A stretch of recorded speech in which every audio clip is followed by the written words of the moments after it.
Good afternoon.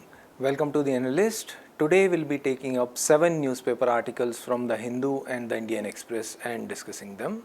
The handout for the same will be available in the description of this video for your kind perusal. Please have a look at that. The first article that we'll take up is related to Latin America, as Colombia retracted its condolence message to Pakistan and is expected to come out in support of India. The second article is related to the United Nations funding, as the UN funding fell short and subsequently it is seeking to cut 20% of its staff. Additionally, we'll take up 5 articles in the simplified which will be helpful for your prelims and mains preparation.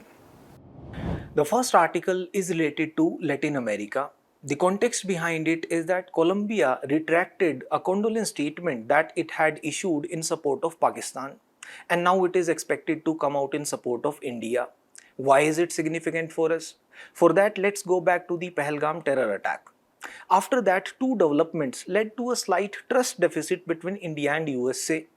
One was Pakistan signing a deal with World Liberty Financial, a cryptocurrency firm in which Trump family has a major stake.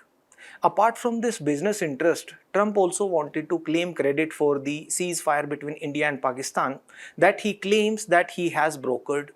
But India is not so willing to give Trump credit for the India-Pakistan ceasefire. Therefore, it led to a slight trust deficit. Now, if USA wants to slap India with sanctions, India should also deepen engagements with the countries in US's own backyard, that is Latin America. Therefore, we will discuss the significance of Latin America, the challenges and the future prospects of India-Latin America engagements with particular focus upon Colombia as well.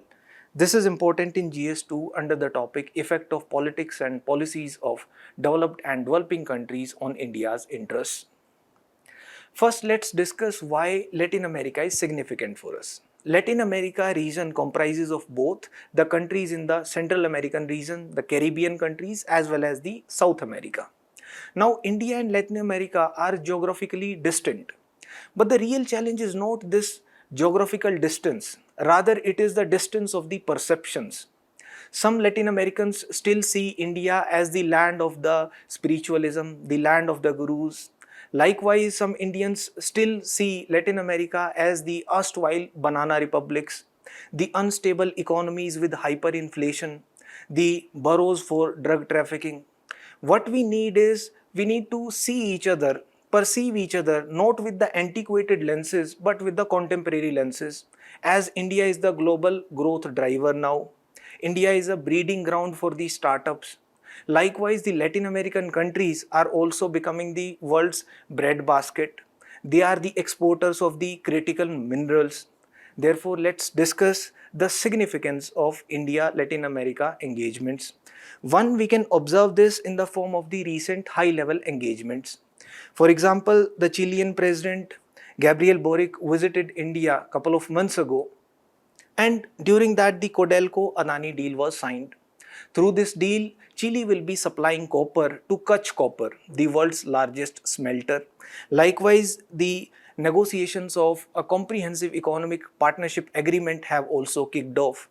Likewise, Peru's finance minister also visited India a couple of months ago, and it was the first bilateral visit after almost 4 decades, and the FTA negotiations have kicked off. And we can observe the significance of the engagement with Peru also, because the trade between India and Peru has surpassed the trade between India and Sri Lanka. Sri Lanka is right next door to us, it is geographically very proximate. Likewise, the External Affairs Minister S. Jaishankar has visited 8 Latin American and Caribbean countries from 2019 to 2023, as compared to the last External Affairs Minister visit from India almost 2 decades ago to the Latin America. Likewise, we can observe that the political will to deepen engagement with the Latin America is strong now, as observed by External Affairs Minister S. Jaishankar himself, that India is going to become a global power. But along the way, we want to inculcate relationships, the relationships that count. And the relationships with Latin America will count, and we will see that with some hard facts. Also, Latin American engagement will provide us strategic and economic hedge. For example, in the global economy, which is uncertain today, we need energy security and food security. And from Latin America, 15 to 20% of India's petroleum imports take place. Likewise, we import from there vegetable oils, agriculture products, etc. We will be able to import critical minerals from there like lithium, copper, cobalt, nickel. We will be able to import from Chile and Peru. And there are regional value chains also, with which the Indian firms are also integrated. For example, the IT firms, the pharma sector, the automobile firms, they are integrated, and hence we will be able to export to USA. In case USA imposes more tariffs upon India, we will be able to export to USA via Latin America, because USA imposes lesser tariffs and it has free trade agreements with various Latin American countries. Likewise, China is also deepening its engagement there, for example, the Chankey port, and which leads to a deeper engagement between the Asia and Latin America. Another factor is the growing economic ties. For example, we can observe that the trade between India and Latin American countries has grown to $50 billion in 2022 itself. So if Latin America was seen as a single country, then it would have been our fifth largest trading partner after USA, China, UAE and Saudi Arabia. And auto sector in particular has invested there. For example, we are exporting motorcycles and cars also to the Latin American countries. 50% of the motorcycle exports from India are to the Latin American countries. Likewise, 25% of car exports from India are to the Latin American countries. Likewise, we can see that the number of cars that we export to Chile are more than the number of cars that we export to USA. And the trade drivers include various factors. For example, India-Brazil trade. Between India and Brazil, there is the trade of oil and edible oils which we import from Brazil, and we are exporting the pharma products there. Another key factor is the shift in the sources for edible oil for India post the Ukraine war. After the Ukraine war, 70% of sunflower oil imports that we were doing from Ukraine have been cut. And who filled that gap? The Latin American countries, especially Brazil and Argentina. And the edible oil imports from Brazil and Argentina almost doubled in this time span. Another factor was the commodity boom. That is, we are exporting minerals. For example, the gold and copper, etc. It doubled, and the trade doubled that way regarding the minerals from $4 billion to $8 billion from 2020 to 2022. Likewise, the investments have also increased. For example, the Indian firms, they have invested a lot of money to the tune of $16 billion in the Latin American countries, and particularly the pharma sector and the IT sector. The IT sector, for example, TCS employs more than 2,000 people in Chile and Peru. Likewise, the pharma sector like Cipla, Dr. Reddy's, they are expanding their presence in the Latin American countries. The private sector sees Latin America as a Goldilocks zone. That is, there the purchasing power of the people is higher than the purchasing power of the people in Southeast Asia, because the GDP per capita in the Latin America is more than the GDP per capita in Southeast Asia. In Southeast Asia, it is to the tune of $6,000, whereas in the Latin American countries, on an average, it is more than $9,000. Therefore, it is a Goldilocks zone. At the same time, it is less regulated than the US and the European Union, and therefore it is also more competitive than Africa. Another factor for the deeper engagement is the political and the strategic shifts. We can observe that we are focusing more on the Latin American countries, for example, Argentina, Brazil and Mexico. These three countries, they were under the oversight of the Minister of State for External Affairs. He is a junior minister in the cabinet. Now, when the G20 was being held, before that in 2022, these three countries were brought under the direct oversight of the External Affairs Minister himself, and the External Affairs Minister visited all these three countries. Likewise, Brazil has strong ties with India because of the engagements through various multilateral platforms. For example, the BRICS platform, IBSA, India, Brazil, South Africa and the G20. And the strategic alignments we can see, for that we are on the same page. India and the Latin American countries, we have the shared stance on active non-alignment, that is balancing USA, Russia and China. And we have similar positions on the Ukraine war, that is we want to promote peace and we want to focus on economic stability. Another factor for deeper engagement is social and cultural exchanges between India and Latin America. We can see that we have historical ties. For example, there were exchanges in the 19th and 20th century also. For example, Indian political activist M.N. Roy established communist parties in both India and Mexico. Likewise, there were literary connections also. For example, Tagore, the readings of Octavio Paz, Victorio Campo, they are read in both India and Latin American countries. There are modern interactions also. For example, football. There are Latin American players playing in the Indian Super League. And there are learning opportunities also. India can learn from various good practices in the Latin American countries. For example, from Brazil, the conditional cash transfers, which India can also seek to implement as a pilot project so that we are able to eliminate the ghost beneficiaries and leakages in our welfare programs, and also to incentivize people, nudge people. And we can learn from their biodiversity conservation models, for example, Amazon forest conservation and the renewable energy models as well. Now, what are the future prospects between India and Latin American engagements? One, we need to focus upon the free trade agreements. We need to expand more FTAs with various Latin American countries, and we will be able to leverage these FTAs also for future trade deals with the superpowers like USA as well, and thus we will be able to surpass if there are any sanctions that USA in future imposes upon us, and we will be able to utilize this route, the export to USA via Latin America, because there are FTAs between USA and Latin America. Another factor is the politics usually follows economics. Therefore, the diplomacy can be trade driven now, because the trade engagements have been deepening anyway. The trade between India and Latin American countries has been growing, and it will serve like a long-term economic hedge against the trade dependency upon the other regions and other countries. Plus, we'll be able to sign a critical minerals partnership with that region, and we can boost the people-to-people ties also by boosting the educational collaboration, by promoting tourism and media collaboration as well. Now, let's also have a look at some of the challenges that India faces in deepening its engagement with the Latin American region. One, we do not have any regional engagement mechanisms like Pacific Alliance, the Community of Latin American and Caribbean States, Mercosur, etc. India also needs to put in place a regional engagement mechanism like these alliances. Plus, we have limited FTAs. We only have preferential trade agreements with Mercosur and Chile. We need to sign free trade agreements with the other countries in the region. And there is the China angle which is involved. We will discuss the Chinese deepening of cooperation with the Latin American countries separately in a few minutes. And there is the geographical barrier and the perceptions that India needs to change. Let's also have a look at the perceptions of the Latin American countries regarding India. India is now seen as a global growth pole. India's resurgence story, India's growth story is seen as part of the global South's growth story.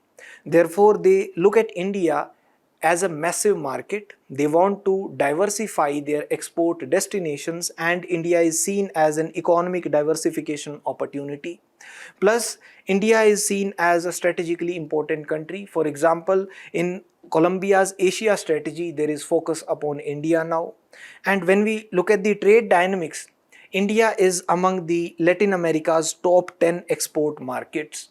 There has been a shift to the value-added exports now. For example, electronics export from Mexico, processed foods from Brazil, and wine imports into India from Argentina. And there are Latin American investments also into India. For example, $2 billion plus has been invested by multilatinas. Now, let's also have a look at the Chinese angle in this equation. China is also expanding the engagement with the Latin American countries. And when we look at the context of the US-China trade war, the economic opportunities for the Latin America have been expanding. For example, Brazil competes with USA in terms of the agriculture exports. Therefore, it will have an agricultural advantage as it competes in soybean exports, pork exports, poultry exports, etc.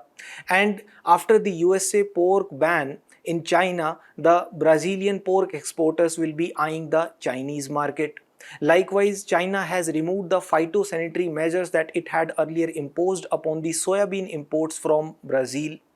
Likewise, the trade diplomacy will be into picture. China is Brazil's largest trade partner, but USA is Brazil's top foreign investor. So it is also navigating between the two countries. And the Latin America has been pivoting towards China. We can see that in terms of the growing trade between the two. The China Latin American countries trade has grown from $20 billion in 2000 to more than $500 billion in 2024. The Chinese investments have also been growing in the region. 21% of China's investments overseas across the world are in the Latin American countries. And now it has been shifting from only extractive industries to the new infrastructure also. The extractive industries including the mining, getting of resources, critical minerals from the Latin American countries. Now it is investing also in green energy, technology, fintech sector, etc. And the Chinese loans that it provides to the Latin American countries have been increasing. Now it has surpassed the loans that World Bank has given to the Latin American region. There are trade agreements also between China and the various Latin American countries. For example, it has FTAs with Peru, Costa Rica, Chile, Nicaragua, Ecuador, etc. Now, China's diplomatic strategy in the Latin American countries is that it does not depend upon ideology to engage with the countries. It has non-ideological engagement, that is, it engages with both the right-wing governments and the left-wing governments in the Latin American region. For example, it engages with the right-wing government in the form of Milei in Argentina also. And it goes for the state-backed expansion, that is, there is a synergy between the government, the Chinese government as well as the companies of China, which leads to faster investments and faster growth. When we look at the future trajectory also between China and the Latin American countries engagements, it is also deepening. For example, the Latin American countries, they are going for a diversification drive because of the USA trade threats. They are going for diversification, and even China is going for a geopolitical quid pro quo. That is, USA is strengthening its presence in the Indo-Pacific. In turn, China is strengthening its presence in the US's own backyard, that is the Latin American region. Now, let's also have a look at Colombia also, which has now retracted the condolence statement that it had issued in support of Pakistan. What is the significance of Colombia for us? The diplomatic relations between India and Colombia were established in 1959. And subsequently, the Colombian embassy was established in New Delhi in 1972. A year later, in 1973, the Indian embassy was also established in Bogota in Colombia. The political relations between the two countries have remained friendly, the ties have remained cordial. There have been now high-level engagements also. For example, in 2019, PM Modi held a pull-aside meeting with President Duque at the United Nations General Assembly. In 2021, Vice President of Colombia visited India and led the Health and Science and Technology delegation to India. And now in 2025, India has sent a delegation led by Shashi Tharoor to Colombia also. When we look at the bilateral agreements and MOUs, the memorandums of understanding have been signed between the two countries in various sectors including trade, science and technology, defense, IT, tourism, space, health, traditional medicine as well as culture. The economic and commercial relations between the two countries are also significant. For example, the trade trends have been positive. In 2014, we had trade of $4 billion with Colombia. It was oil driven. Subsequently, the trade fell down in 2015 and 2016. It was brought down due to the slump in the oil prices. Now it has picked up again in 2021-2022. The trade was to the tune of $4.3 billion. We are exporting just about $1.4 billion and importing more. So there is a trade deficit as well, as we are importing oil from there. We also import coal as well as emeralds. The trade items which are of interest for us are, we export vehicles, engineering goods, pharmaceutical products, chemicals, textiles, etc. and we import oil, coal, gold, emeralds and timber. The bilateral investments between the two countries are also significant, as India has invested in Colombia to the tune of 300 million US dollars. This is apart from $1.5 billion that ONGC Videsh Limited itself has invested alone. And the first hydrocarbon joint working group has also been put in place, and there are Indian companies functioning in Colombia. For example, in the oil sector, the ONGC Videsh Limited, the IT sector, for example, TCS, Infosys, Wipro, pharma sector like Cipla, Dr. Reddy, etc., and in the automobile sector as well.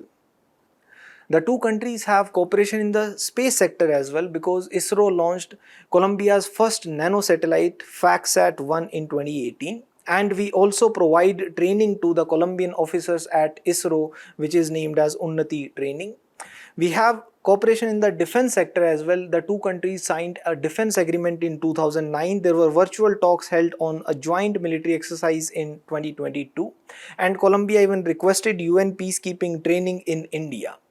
We have cultural relations also. For example, the Festival of India was celebrated in Colombia in 2019-2020. The International Day of Yoga is celebrated in Colombia, and there are even the busts of Gandhi and Tagore which are installed in Bogota and Medellin. There are associations also in Colombia which organize cultural events, for example, Amigos de la India. Now, there is a means practice question as well. India's engagement with Latin America has remained limited despite the region's growing geopolitical and economic importance. Examine the significance of India-Latin America relations in the current global context. Discuss the challenges hindering deeper engagement and the prospects for strengthening the relationship. Please try to write it. The next article is related to United Nations funding. The context behind it is that the UN is going for a 20% cut in its staff because of a funding shortfall. So we will discuss the financing architecture of the United Nations, the issues in the UN funding, and the reforms needed in the UN funding. This is important in GS2 under the topic Important International Institutions, Agencies, Fora, their structure and mandate. First, let's discuss the financing structure of the United Nations. There are three funding modalities, three ways in which the UN gets its funds. One, there are the assessed contributions. They are mandatory payments given by each country depending upon its economic capacity, its GDP. Second, there are the voluntary contributions. They are not mandatory, they are like donations. Third, there are the other sources, for example, private fees and levies which are imposed by the United Nations and its agencies. When we look at the funding in 2022, as per the breakdown, the total UN system income then was about $74 billion. But the assessed contributions accounted for only 18% of the total income, and the voluntary contributions were to the tune of 82%. Now, why is it significant? For that, first let's understand what are assessment contributions and what are voluntary contributions. The assessment contributions are mandatory. They are determined based upon agreed formulas. Thus, they are used for funding the UN Secretariat and the other specialized agencies of the United Nations. Therefore, they are determined on the basis of a scale of assessments that takes into account the economic capacity, and the adjustments are done accordingly as per the economic capacity of the nation for which the contribution is determined. As per the current scale of 2022-2024, the ceiling is that of 22% maximum contribution. The floor is 0.001%, that is for the 29 poorest countries in the world. When we look at the top contributors, USA accounts for 22%, China for 15%, and Japan for 8.6% approximately. The challenges in the assessed contributions are that they have been declining. The share of the assessed contributions in the total UN income has been declining. In 1970s, it was 50%. It has dropped to 18% now. And there are chronic arrears also. And most of the delayed payments are coming from the major economies only, the Western nations, the developed countries only. Then there are voluntary contributions. The voluntary contributions can be in the form of core funding. The core funding is pooled funding and it is unrestricted. That is, the purpose is not earmarked. It is not for a definite purpose. It is rather a pooled funding based upon the voluntary donations, voluntary contributions of various countries. And then it can be earmarked funding also. That is, the donor directs the purpose for which that fund will have to be utilized, and it accounts for 80% of the voluntary contributions. That is, the donors are dictating that this is the purpose for which this fund has to be used. When we look at the trends, the voluntary contributions have been dominating the UN development funds. For example, 90% plus funds for the World Food Programme, 81% funds for the UNICEF also.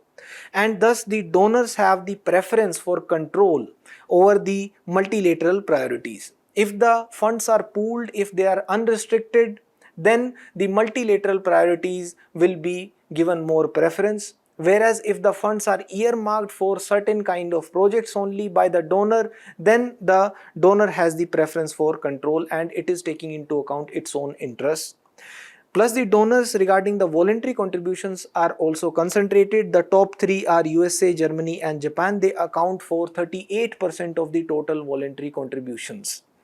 And the Western donors, they dominate the peace building and HR funding, human rights funding, etc. Then there are other sources also for the United Nations income. For example, it gets funding from the private sector also. But when it gets funding from the private sector, there are often controversies, allegations of the corporate influence over the UN bodies. For example, the allegations upon the Bill Gates Foundation when it gave funds to the WHO. And there are fees and levies also that the UN bodies levy for various services that it provides. For example, the WIPO is 95% self-funded because it collects the intellectual property service fees. Likewise, for the adaptation fund, the UNFCCC also collects funds by imposing 2% levy on the carbon credits. The challenges in United Nations financing affect multilateralism also. Let's understand how. The systemic funding shortfalls, they lead to inadequate budgets. The budgets have remained stagnant, but the mandates have been expanding for the various agencies of the United Nations. On top of that, the voluntary contributions have dominated. The voluntary contributions come with a rider. The donors, they attach directions also that this money has to be used for a particular project only. It is not pooled money, it is not unrestricted usage money. Therefore, there are critical gaps also. For example, if we observe in 2022, the humanitarian appeals needed funds to the tune of $35 billion. But what United Nations got was $25 billion for humanitarian appeals. Likewise, the Sustainable Development Goals Fund had a target of collecting $290 million per year. But over a period of 6 years, it collected a total of $270 million. Likewise, the Office of Human Rights Commissioner got only 60% of what was needed. The climate finance likewise fell way short of its target. The Green Climate Fund requires $100 billion per year as per the Paris Climate Goal Agreement, but what it receives is way lesser than that. Likewise, the funding modalities shape the functions of the UN also. For example, the earmarked funds, they distort the priorities. The priorities of the donors are respected more rather than the long-term mandates. Therefore, the UN entities, they merely act as the implementers of the project. They can't take decisions where to use that money. And the core funding has declined. As the assessed contributions, they have remained stagnant, rather the voluntary contributions have increased. WHO, although, is an exception, which has a target to raise the assessed contributions to 50% by 2030. On top of that, there is the fragmentation and the complexity in UN financing. We can see that there is a proliferation of trust funds. There are 250 plus pooled funds rather than global flagship funds, and there are separate budgets also. For example, separate budget for the UN peacekeeping, and this leads to a political avoidance. The peacekeeping budget is split from the regular budget, and therefore the regular budget payments are delayed by the major economies, and US is usually in the arrears. And if USA, one of the major contributors of the United Nations fund, remains in the arrears, it affects the very liquidity of the United Nations. And the Western donors, they dominate. It perpetuates the hierarchies. For example, the top three donors, they account for 38% of the funding. Therefore, the Western nations like USA, Germany and Sweden, they drive the agenda of the United Nations and its agencies. There is a marginalization of the global south. For example, the UN Conference on Trade and Development criticized the economic policies of the Western nations, and subsequently it was defunded by the West. And China's contributions for the South-South cooperation have been marginal. It contributed $15 million as compared to the billions of dollars given by the Western nations, and that is for the South-South cooperation. Likewise, there has been a bilateralism of multilateralism. By earmarking the funds for particular projects, the countries are prioritizing their own national interests over multilateralism even in the multilateral agency. Thus, they are bypassing the inclusive governance architecture ideally for the United Nations. Now, how can we reform the United Nations financing architecture? One, we can expand the assessed contributions. That is, we need to increase the regular budget. We need to end this approach of zero growth. We need to increase the budget contributions, and it should be aligned with the growing mandate of the particular UN specialized agency or the United Nations. And we need to reform the funding formula also. For example, we can go for the gross national income based contributions. For example, if even 0.01% of the GDPs of the countries are contributed, it may lead to a tripling of the United Nations budget. Likewise, we can penalize the late payers also. The countries who are paying late, they can be imposed upon penalties, and the early payers can be incentivized. We can regulate the voluntary funding also. In the voluntary funding, we need to inbuild a mechanism of transparency and accountability. For example, the earmarked funds, if they are given, there should be a public database for the same. Whichever country is giving earmarked funds, it should be in the open domain, and the earmarked projects, they should be implemented after getting the approval of the governing board. Likewise, we can promote the pooled funds. These 250 plus trust funds which are functioning now, they can be consolidated into a few global flagship funds. For example, climate change fund, renewable energy fund, peace building fund, etc. Also, we can diversify the revenue streams for United Nations. For example, we can go for the imposition of various levies and fees for collecting funds for the UN, like carbon tax imposition for climate funds. Wealth tax can also be imposed on the billionaires. If even 0.5% of the billionaires' wealth is collected, it will lead to a collection of more than $1 trillion. Likewise, private donations can also be promoted. For example, United Nations wide donation portal can be there, as modeled on the lines of the UNICEF, which collects private donations also. Now, how can we conclude for the United Nations funding? Is it worth investing? Yes. We should not judge on the parameter whether it has been perfect, rather whether it has been a significant improvement upon the status quo, which it has done so beautifully, and it is a multilateral platform which will be helping particularly the developing countries in having a say in the global governance. And in the absence of the United Nations, there may be a crisis of multilateralism, and in the absence of adequate funding for the United Nations, the system of global governance may collapse. Plus, it is a question of survival versus relevance, as it runs the risk of becoming a tool of donor interests rather than global governance leaders unless the assessed contributions are more. Now, there is a means practice question also. The financial health of the United Nations directly impacts its effectiveness in fulfilling its mandate.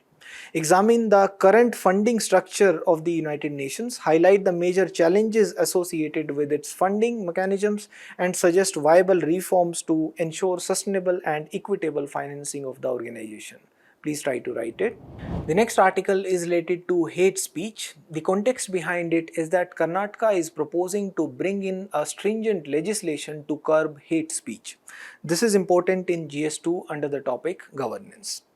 Before coming to the article, let's discuss a few basics regarding hate speech, the definition, the legal provisions, and the judicial observations regarding hate speech in India. Hate speech can be any expression which advocates or incites hatred or violence, or which promotes discrimination among various groups in the society. It is dangerous for the society as it can disrupt the peace. It can lead to discrimination against particularly vulnerable sections, against minorities. It can create panic in the society. It can lead to ethnic violence in the society. The social fabric in the Indian society is closely knit because of the immense diversity that we have, and this social fabric can be torn by hate speeches. It can lead to oppression of the vulnerable groups, it can lead to the marginalization in terms of the livelihoods of the vulnerable groups, and it is a danger for the cohesion of a democratic society. Therefore, it needs to be controlled for the protection of the human rights, to ensure the rule of law in the society, to control intolerance, and to curb the hate crimes in the society. Now, under Article 19 in the Constitution, there is a right to freedom of speech and expression under Article 19, subclause 1, subclause A. But this right is not absolute. The qualifications are imposed upon the freedom of speech within the Constitution, and they are contained within Article 19, subclause 2. When we look at the legal provisions to curb hate speech, it has not been defined particularly, but the IPC has various provisions to punish for hate speech. For example, the promotion of enmity among various religious groups can be punishable under section 153A of the IPC.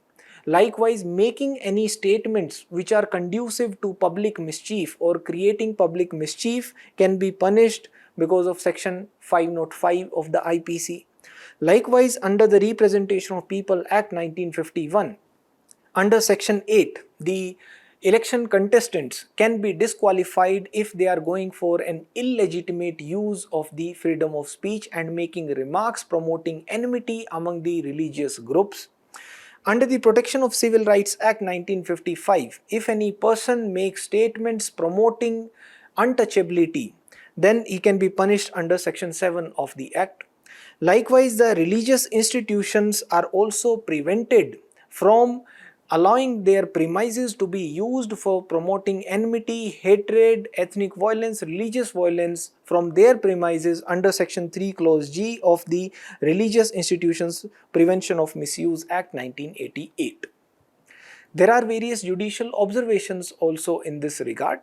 In Pravasi Bhalai Sangathan versus Union of India, the court had observed that we need to implement the existing laws in a stringent manner. The preemptory action can be taken by the state to curb the hate speeches, and the Law Commission of India can also examine this aspect to create a separate law for the hate speech and the hate crimes.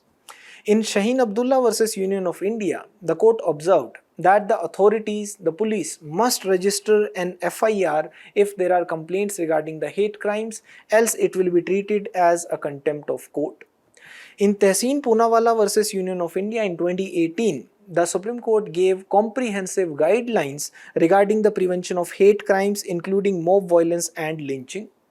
The court observed that there have to be preventive, remedial and punitive measures. All of them have to work in coherence to ensure that the hate crimes are curbed. There should be fast-track trials in case hate crimes are brought before the court. There should be victim compensation also, and the punishment should be of a deterrent nature so that such crimes are not repeated in future, and disciplinary action should be taken against the law enforcing officials if they are lax in their attitude. The nodal officers should also be appointed to take note of the hate crimes and register the FIRs. Now, coming to the article, a ministry in Karnataka has proposed a law for the hate speech and the social media posts, as it has been observed that people engaging in such activities usually come out on bail under the present legislations. In a separate incident, a court convicted an Uttar Pradesh MLA for hate speech under sections 153A of the IPC, promoting enmity among different groups, section 189, threat of injury to a public servant, and section 506, criminal intimidation, and section 171F, undue influence or impersonation at an election of the IPC. The next article is related to Gaza, the Witkoff proposal and the future of Gaza. This is important in GS2 under the topic Effect of Politics and Policies of Developed and Developing Countries on India's Interests. First, let's have a look at the current status of the war, Israel's war on Gaza. The conflict has spanned for 19 months now, and there have been only 2 brief ceasefires in between. The number of casualties has been huge. More than 50,000 Palestinians have lost their lives. About 1,200 Israelis also lost their lives in the attack by Hamas in October 2023. And there are hostages also. It is believed that 58 are still held by Hamas, and it is believed that 20 out of them may be dead. The objectives of Israel are still unmet. Israel failed to eliminate Hamas. It failed to free the hostages that Hamas has. Hamas retains control in Gaza despite the devastation in Gaza. Now there is international pressure on Israel. For example, there is criticism from the Western nations. For example, Germany, UK, France, Canada have criticized the offensive of Israel in Gaza now. German Chancellor has gone on to say that the attacks are no longer justified. The remarks by the Israeli ministers, they sound like genocidal rhetoric. They are asking for Gaza's complete destruction and the forced displacement of the people living there. And this has led to a humanitarian crisis also. For example, United Nations has warned of a famine for more than 2 million Gazans. More than 50,000 children are believed to have been killed or injured since October 2023 as per UNICEF. Now, USA is mediating and it has come up with the Witkoff proposal. The role of Trump is he has sent the special envoy Steve Witkoff for negotiating the ceasefire. USA has held talks with the Hamas also. Now there is a proposal for a 60-day ceasefire plan in which in the phase 1 Hamas will release 10 live plus 18 deceased hostages. In return, Israel will free 1,200 Palestinian prisoners and detainees. Aid will flow, aid will resume via the United Nations or the Red Crescent corridor, and the IDF of Israel will withdraw from the north and south Gaza in 7 days. The permanent ceasefire talks will begin immediately after that. But there are gaps in this proposal also. For example, there is no resolution, no proposal on the future of Gaza, the governance of Gaza, or the role of Hamas in the upcoming Gaza. Therefore, there are certain obstacles to a lasting peace. For example, there are the demands of the Israel. Israel asks for total Hamas surrender, which is unlikely unless the full withdrawal of the Israeli defense forces happens. And on the other hand, Netanyahu risks the far-right coalition collapse if he compromises on his stance. In turn, the stance of Hamas is it insists for complete Israeli withdrawal to retain the influence in the region. So, when we look at the outlook, a truce is possible, but the long-term peace is unlikely without a political settlement therefore. The next article is related to the gold loan, the rising prices of gold and the credit gap in the Indian economy. This is important in GS3 under the topic Indian economy and issues related to planning, mobilization of resources, growth, development and employment. RBI has come up with draft guidelines regarding the gold loan rules. The objective is to harmonize the gold loan regulations across the banks which provide loans against gold as collateral and the non-banking financial companies.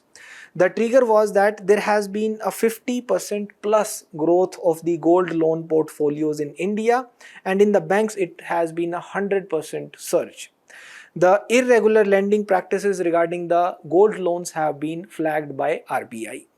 Now the focus will be to protect the buyers, to standardize the gold valuation based upon the 22 karat gold, and to enhance the transparency in the gold loans.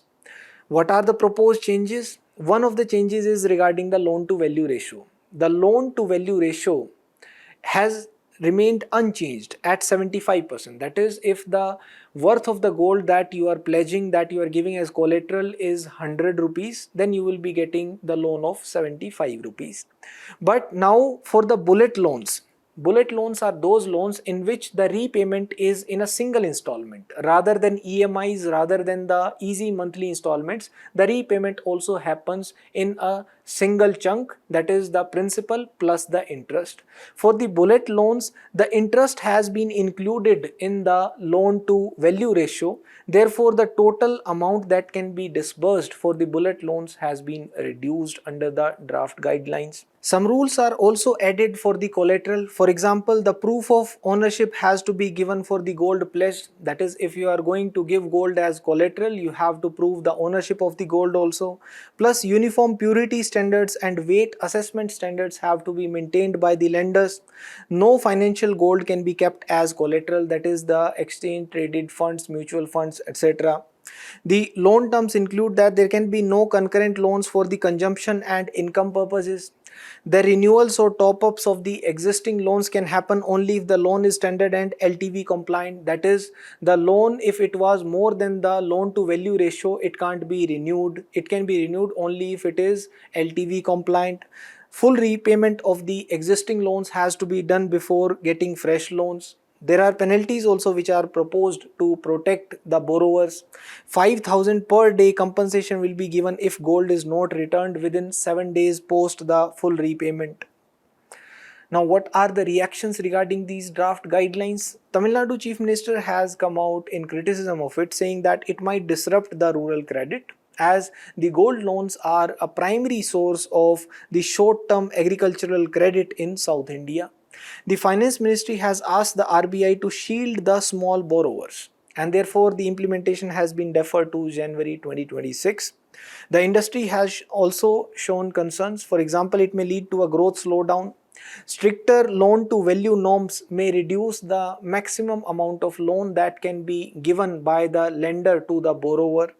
And the NBFCs, the non-banking financial companies, may face a liquidity crunch as there is a ban on the repledging, and therefore it may strain the smaller lenders. The higher compliance costs because of the loan to value ratio, it may lead to a potential interest rate hikes also. So what will be its impact upon the borrowers? It may lead to lower loan amounts for the same quantity of gold. It may lead to a cash flow pressure, as the bullet loans full interest repayment is required for the renewals, and it leads to a reduced flexibility as there will be no rollovers without full settlement of the existing loan. For the lenders also, it will cause an impact. It may lead to a market consolidation because the smaller non-banking financial companies may struggle for the cash flow, and the operational burden will also increase because of the documentation and the monitoring costs. It may cause a gold price volatility also. Usually a 30-day moving average is used for the valuation, and it may delay the price impact. But in the long term, it may lead to stability, as it will lead to standardized loan to value practices to mitigate the risks. What can be the way forward? We can go for differentiated norms maybe, that is different norms for the micro gold loans which are primarily in the rural areas, and for the high value loans. When we look at the growth outlook, in the short term, it may lead to a slowdown in the gold loans because of the stricter norms, the loan to value ratio especially, and the long term, it will lead to a strengthening probably because of a level playing field for the lenders and a better risk management practice. The next article is related to the development of bat organoids and using them for predicting pandemics. This is important in GS3 under the topic Science and Technology Developments and their applications, and also under biotechnology. Bats are important for us. They have the roles in the ecosystem. For example, they pollinate the plants, they disperse the seeds, they control the insect populations also. Plus, they are viral reservoirs. They can host viruses, but they themselves do not fall ill despite hosting the viruses. They can host the viruses like SARS, the Ebola, COVID-19, etc. But there is a research gap regarding the bats because there is limited understanding of the interactions between the virus and the bats and their subsequent transmission to the humans, from the bats to the humans. Now, what are the challenges in the bat research? One, there are logistical issues. For example, the bats are nocturnal, they sleep during the day, they are hard to be caught, and in some regions they are legally protected also. Plus, there are limitations of the traditional models also. If we try to replace the bats with the traditional lab animals like mice or monkeys, they fail to replicate the physiology of the bats. And the primary bat cells, they are hard to culture in the lab, and they lose the key viral receptors if cultured. Now there has been some breakthrough achieved through the research tools. For example, the development of bat organoids. Bat organoids are 3D lab grown tissues. It has been done for 5 insect-eating bat species. They mimic the trachea, lungs, kidneys, intestines with functional cells. The findings have shown that the MERS-CoV replicated in respiratory organoids. The SARS-CoV2 required human gene TMPRSS2 to infect the bat tissues, and 2 new viruses were isolated from the wild bat feces using the organoids. There was the development of immortal bat cell lines also. They supported the replications of MERS-CoV hantavirus also, and they activated the immune responses similar to the live bats. Now, how can we apply this? One, it will help us in being better prepared for the pandemics. We may be able to track species-specific virus behavior. We can identify the immune pathways and the viral entry points. Therefore, we can screen the antiviral drugs in realistic conditions and predict the zoonotic spillover risks also, if we have a better understanding of the bat and virus interactions. And we can go for building of global biobanks also. The organoid initiative can be expanded to more species and more tissues. What are its implications specifically for India? In India, we have a diversity among the bats. There are 120 plus species, especially the northeastern region and the western Ghats, but there is limited virological data available. For example, even the Ebola antibodies were detected in the northeast. The Nipah virus outbreaks were linked to the fruit bats in Kerala. There are research barriers also. For example, there are biosafety concerns and legal restrictions as well. Now, the development of bat organoids will be able to surpass the legal restrictions. There are new opportunities also, that is the organoids and cell lines. They will enable ethical and safer studies without live bats, and it will also support India's interministerial initiative on the zoonotic risks. The next article is related to a Neolithic site which was unearthed in Assam. This is important in GS1 under the topic Indian culture, salient aspects of art forms, literature and architecture. The site which was unearthed is located at Daujali Heading. It is in the Dima Hasao district of Assam. It is situated in Langting Mupa Reserve Forest. The forest is near the National Highway 27. It is historically significant because it is a Neolithic habitation over 2700 years old. It was excavated previously also in 1962 to 64, but it was damaged by the road construction in the 1960s. What are the findings from this excavation? One, we have found metallurgical evidence, that is, there was the usage of furnace and iron slag. It confirms the early metalworking practices. It has led to the first discovery of ferruginous materials at the site, and there was the usage of stone tools and pottery also. There was a discovery of polished double shoulder celts and hafted celts and arrowheads, code marked pottery, grinding, polishing stones. The mortars and pestles were also found. Unfinished tools suggest on-site production also. The organic remains were also found, and the charcoal samples were collected for the radiocarbon dating.